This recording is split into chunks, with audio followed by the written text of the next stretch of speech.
사랑하는 교우 여러분, 여러분은 지나온 삶을 두고 어떻게 고백합니까?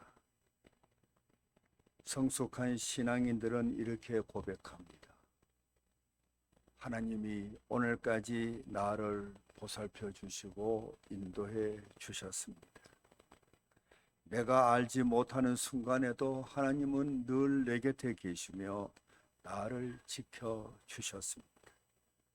돌아보니 모든 것이 다 하나님의 은혜입니다.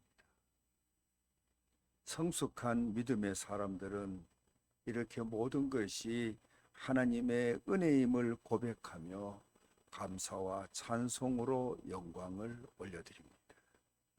사랑하는 우리 믿음의 가족 여러분, 우리의 삶은 늘 하나님의 은혜 가운데 살아온 삶이었음을 고백하고 감사를 잊지 않는 성도가 되시기를 바랍니다. 그런데 감사가 없는 이가 있습니다. 감사가 없는 이는 왜 감사가 없을까요? 이유는 크게 두 가지를 생각할 수가 있습니다. 하나는 하나님이 얼마나 나를 소중히 여기고 사랑해 주시는지 그걸 깨닫지 못하고 있기 때문입니다. 그리고 또 하나는 사랑받는 것을 당연한 것으로 여기기 때문에 감사가 없을 가능성이 큽니다. 모세 당시 이스라엘 백성들은 순전히 하나님의 은혜로 애굽의 종살이를 청산하고 해방을 맛보게 되었습니다. 그래서 이스라엘 백성들은 애굽을 떠나 홍해를 건너 하나님께서 예비해 놓으신 약속의 땅 가나안을 향해 나아가게 되었는데, 처음에 이스라엘 백성들은 어디로 어떻게 가야 할지 알 수가 없었습니다. 이런 이스라엘 백성들을 위하여 하나님은 약 40년 동안 낮에는 구름 기둥, 밤에는 불 기둥으로 이스라엘 백성들의 앞길을 인도해 주셨습니다. 그래서 광야를 지나 가나안에 이르게 해 주셨던 것이죠. 그뿐 아닙니다. 먹을 것을 구하기가 어려운 광야였기 때문에 광야 생활 내내 하나님은 하늘 양식 만나를 내려 주심으로 부족함이 없는 삶을 살게 해 주셨습니다. 그런데 이런 은혜가 날마다 계속되니까 어떤 문제가 발생하게 되었는가 하면, 놀라운 은혜를 받고 있음에도 불구하고 은혜가 일상이 되니까 은혜를 은혜로 생각하지 않는 그런 현상이 나타나게 된 것입니다. 정말 놀라운 은혜를 받고 그들은 광야를 지나고 있었습니다. 놀라운 은혜를 받고 하늘 양식 만나를 먹으며 때로는 메추라기를 먹으며 그렇게 그들은 광야 생활을 영위할 수가 있었습니다. 놀라운 은혜죠.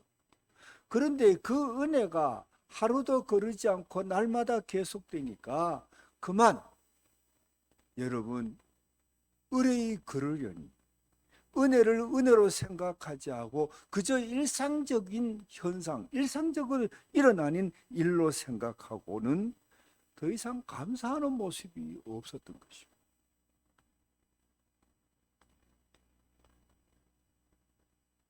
이와 같은 태도는 부모에게 감사하지 못하는 자녀들에게도 그대로 적용됩니다. 부모에게 감사하지 않는 자녀는 부모님이 나를 얼마나 사랑하는지 깨닫지 못하고 있거나, 아니면 늘 사랑받으니까 사랑받는 것을 당연하게 여기기 때문에 감사하지 않는 것입니다. 여러분, 우리는 하나님으로부터, 부모님으로부터 받는 사랑, 여러분 정말 크고 놀라운 사랑임을 알아야 합니다. 우리가 이 사랑을 늘 받고 있다는 사실을 우리는 잊지 말아야 합니다. 깨달아야 할 거죠. 그렇지 않으면 모세 당시 이스라엘 백성들처럼 출애굽하고 광야를 지나가던 이스라엘 백성들처럼 놀라운 은혜를, 놀라운 사랑을 받고서도 그것이 은혜인 줄 모르고 늘 받으니까 당연히 받는 것으로 생각하고 감사를 잊어버리는 그런 모습이 우리도 될 수가 있다는 사실을 우리는 유념해야. 2년 전, 22년도죠. 2년 전 늦가을에 김선도 감독님이 소천하셨다는 소식을 듣고 큰아들 김정석 감독과 우리는 34기 동기 감독이기 때문에 우리 동기 감독들이 모두 발인 예배에 같이 참석하기로 했습니다. 애초에 저는 발인 예배만 드리고 돌아오려고 했는데 이 함께한 이 분들이 이 장지가 여기서 멀지 않으니까 하관 예배까지 같이 참석하자고 해서 하관식에도 참석하게 되었습니다. 장례식 전 과정 속에서 여러분 가장 애절한 순간은 대개 어떤 때입니까? 장례식 전 과정 속에 가장 애절한 순간은 시신을 이제 땅에 묻을 때, 혹은 이제 화장하기 위하여 시신을 하구에 드릴 때, 그때 여러분 가장 그 애절하고 그때 유족들이 막 울면서 몸부림치는 것을 흔히 볼 수가 있습니다. 김선도 감독님이 시신이 담긴 관이 이제 내려가고 순서에 따라서 흙을 덮으려고 할 때 갑자기 김선도 감독님의 차남인 김정훈 교수가 마이크를 잡았습니다. 김정훈 교수는 스타 강사지요. 명지대학교 교수기도 했는데요. KBS, MBC 방송에서 하도 자주 등장해서 아마 아는 분이 많을 것입니다. 이 김정훈 교수가 마이크를 잡고 이렇게 말했습니다. 지금 이 말을 하지 않으면 저는 평생 후회할 것 같아서 잠깐 마이크를 잡았습니다. 그러면서 그는 이렇게 말했습니다. 저는 아버지의 그늘이 싫었습니다. 그래서 저는 평생 아버지를 피해 다녔고 지금은 멀리 여수 외딴 섬에 살고 있습니다. 워낙 유명한 교수고 작가니까 이제 그냥 책만 쓰고 낚시만 하며 그렇게 지낸다는 것입니다. 저 멀리 여수 외딴 섬에 갔어요.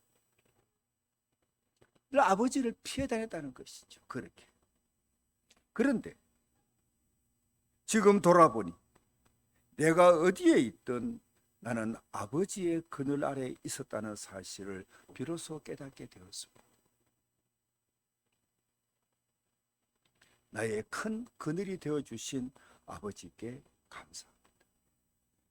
요즘은 언제 어디서나 아버지의 사랑, 아버지의 기도의 그늘을 벗어나지 않고 있었다는 것을 이제 깨달았다는 것이죠.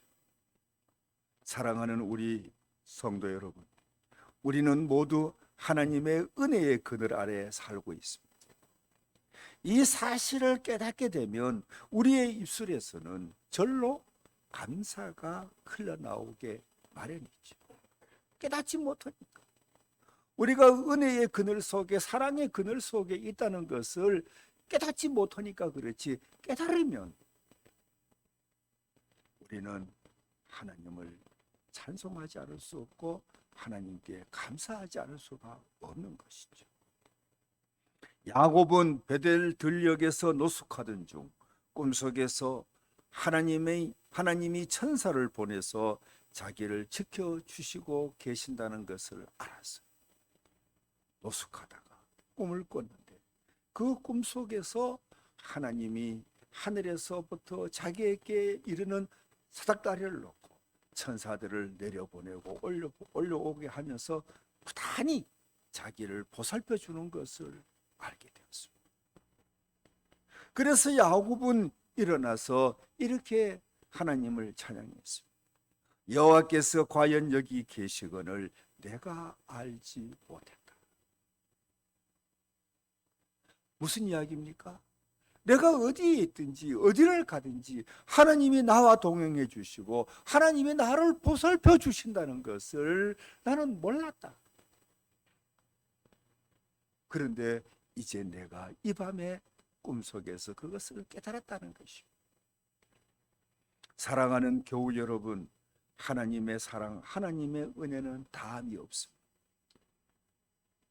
그래서 다윗은 다함이 없는 하나님을 시편 139편에서 이렇게 찬양했습니다. 내가 주의 영을 떠나 어디로 가며 주의 앞에서 어디로 피하리까? 내가 하늘에 올라갈지라도 거기 계시며 스올에 내 자리를 펼지라도 거기 계시니까. 내가 새벽 날개를 치며 바다 끝에 가서 거주할지라도 거기서도 주의 손이 나를 인도하시며 주의 오른손이 나를 붙드시나이다. 여러분, 다윗은 이 하나님의 그 은혜, 하나님의 사랑이 담이 없다는 것을, 자기가 어디에 있든지 무엇을 하든지 늘 그 자리에 그곳에 하나님이 함께 하시고 계셨다는 사실을 알고 이렇게 찬양한 것이 아닙니까? 사랑하는 우리 성도 여러분, 한 해의 절반이 지나가고 있습니다. 보이지 않는 하나님의 손길이 그동안 우리를 보살펴 주셨습니다. 이 사실을 믿어야 합니다. 이 사실을 깨달으면, 이 사실을 믿으면 우리는 감사와 찬송과 영광을 다윗처럼, 야곱처럼, 뒤늦게 아버지의 그나라에 있었다는 사실을 깨달았던 이 김정은 교수처럼 우리는 고백하지 않을 수가 없는 것이죠.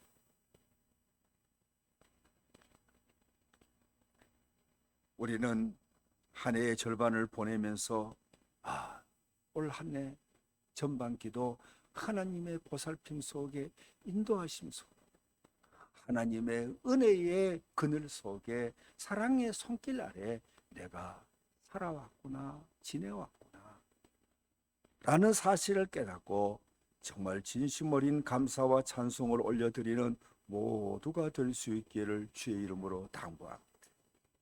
지나온 삶이 하나님의 보살핌 속에 살아온 삶이었다면, 이 사실을 깨달았다면 앞으로 우리가 살아야 할 삶은 또 어떤 삶이 되어야 할까요?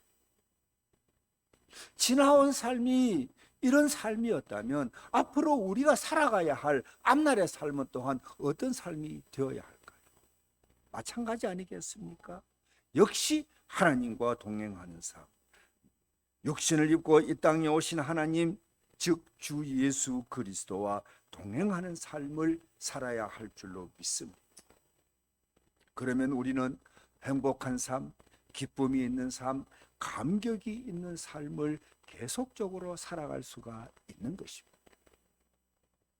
오늘 본문을 보면 배를 타고 건너편으로 가는 제자들을 볼 수가 있습니다. 그런데 제자들이 배를 타고 건너편으로 가게 된 것은 제자들의 의지가 아니었습니다. 주님이 건너편으로 가자라고 말씀하셔서 그 말씀을 제자들이 따르고 지금 배를 타고 건너간 것입니다. 그런데 배를 타고 건너가던 제자들은 얼마 가지 못해서 큰 풍랑을 만나게 되었습니다. 얼마나 그 풍랑이 거셌던지 배전에 들어온 물로 인해 배는 거의 침몰될 위기에 놓였습니다. 제자들은 죽을 힘을 다해 물을 퍼냈지만 소용이 없었습니다. 그런데도 함께 배 안에 계시던 주님은 아무 일도 없다는 듯이 그냥 주무시고 있는 것이었습니다. 다급한 제자들은 이런 주님을 깨우며 말했습니다. 지금 우리가 죽을 지경인데 이런 지경에서도 주님은 어떻게 주무실 수가 있다는 것입니까?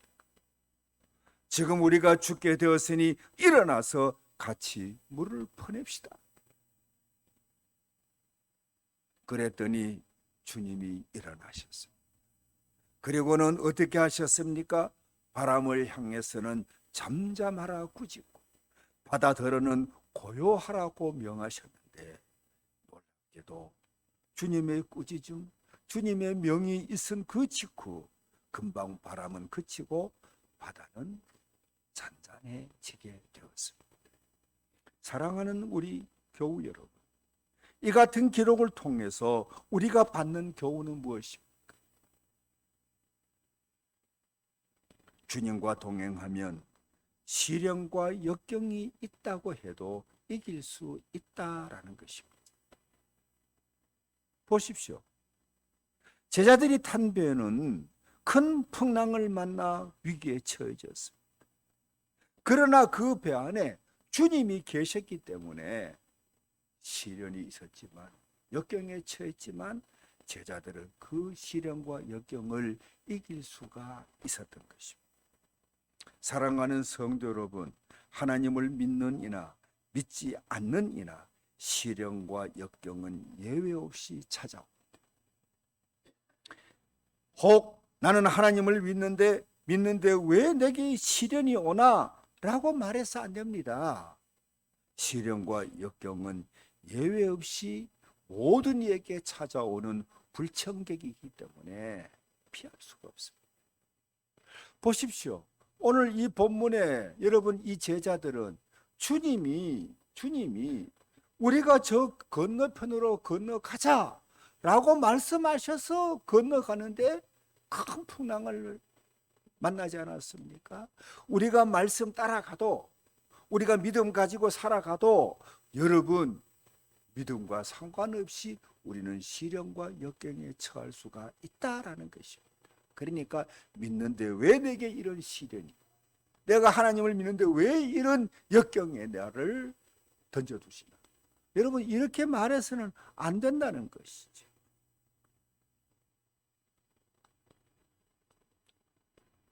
여러분, 그러나 믿는 자들은 믿지 않는 자들과 다른 것이 있습니다.